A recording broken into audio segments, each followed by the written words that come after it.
Hello, I'm Fox. The Devil's Game, 30 Minutes in Hell. A night in the Devil's House at midnight. Waleed and his friends, Sarah, Khaled, and Nader, entered an abandoned house on the outskirts of the city. It was rumored to be haunted, but their curiosity pushed them to explore.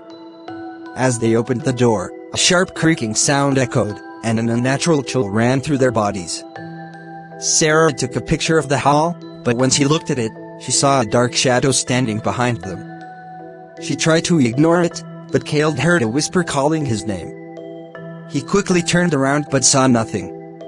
Suddenly, the lights went out, plunging the place into darkness. They turned on their flashlights and found words carved into the wall, "You are not alone." Nader went to the kitchen, only to find the faucet turning on by itself, pouring out a red liquid that looked like blood. At that moment, the basement door creaked open slowly, and a strange moaning sound came from below.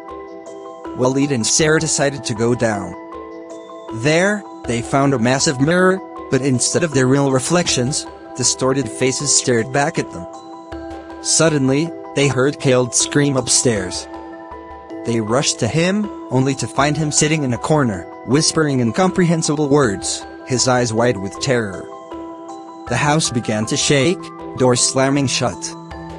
They ran toward the main door, but it had vanished.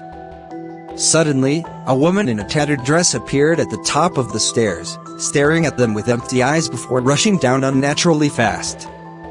Sarah ran into another room, only to find an old doll staring at her. When she turned away, the doll started moving toward her. At the same moment, the sound of a crying child echoed from a nearby room. When they entered, they found an old, decayed crib, with a smiling doll lying on it.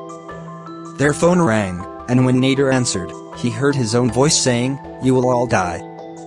The walls began to ooze a black, sticky liquid, and the framed pictures transformed into screaming, distorted faces.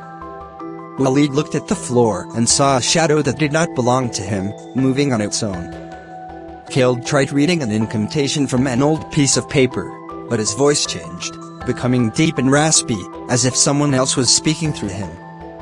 The staircase began to collapse, and Nader was dragged into the darkness, screaming.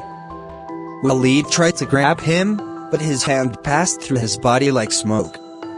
Sarah's face suddenly twisted into a sinister expression before she lunged at Waleed, knocking him unconscious. When he awoke, he found himself tied to a chair, with Sarah staring coldly at him before whispering in a dual voice, "Your time has come." From the shadows, Nader emerged, his face now rotting like a corpse. He whispered, "I escaped, but they took my soul." Waleed struggled against his restraints, but invisible hands held him down.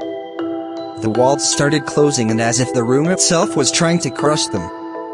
At the last moment, a voice whispered, "Wake up." Waleed opened his eyes and found himself in his car, parked outside the house. His friend sat beside him, looking completely normal. He glanced at his phone. The time was noon midnight. He was back at the beginning,